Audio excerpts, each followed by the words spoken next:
কেউ যদি খালে সন্তরে লা ইলাহা ইল্লাল্লাহ বলে তাহলে সে জান্নাতে চলে গেছে, এইটুকু বলতেই আবু যার গেফারি রাদিয়াল্লাহু আনহু বলছেন ওয়াইন জানা ওয়াইন সারাকা, চুরি করলেও যাবে জেনা করলেও যাবে।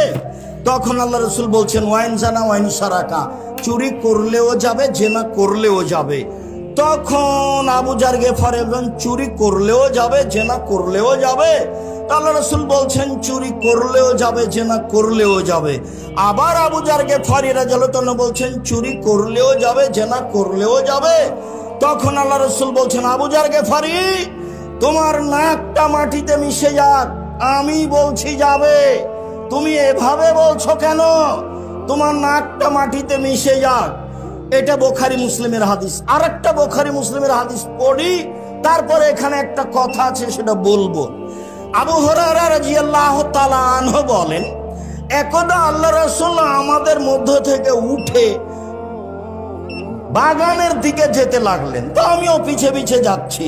একবার তিনি ঘুরে দেখে বলছেন আবু হুরায়রা, আমি বললাম জি। তো আল্লাহ রাসূল হাঁটতে লাগলেন, আমিও হাঁটতে লাগলাম।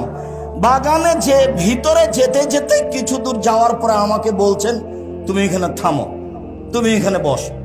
তারপর তিনি যেতে লাগলেন, তো দেরি হয়ে গেল, বুঝতে পারি না আসছেন না কেন, কোথায়, কি ব্যাপার, কোনো সমস্যা নাকি। তারপর দেখছি ওই যে আসছেন, ওই যে আসছেন। যখন কাছাকাছি তখন তিনি বলছেন চুরি করলেও যাবে জেনা করলেও যাবে। আবার বলছেন চুরি করলেও যাবে জেনা করলেও যাবে। আবার বলছেন চুরি করলেও যাবে জেনা করলেও যাবে। এবার কাছাকাছি চলে এসেছেন। তখন আমি বললাম আল্লাহর নবী, আপনি কার সাথে কথা বলছিলেন? কাউকে তো দেখতে পেলাম না। আপনি বলছেন যে এটা করলেও যাবে এটা করলেও যাবে, আমি খালি মানুষ খুঁজছি, কে সে, কার সাথে কথা বলছে, কই কাউকে তো দেখতে পাই না, কে বলছে, কার সাথে তিনি কথা বলছেন। তখন আল্লাহ রাসূল বলছেন যে আবু হুরায়রা শোনো, জিবরাইল আমাকে বলছেন কেউ যদি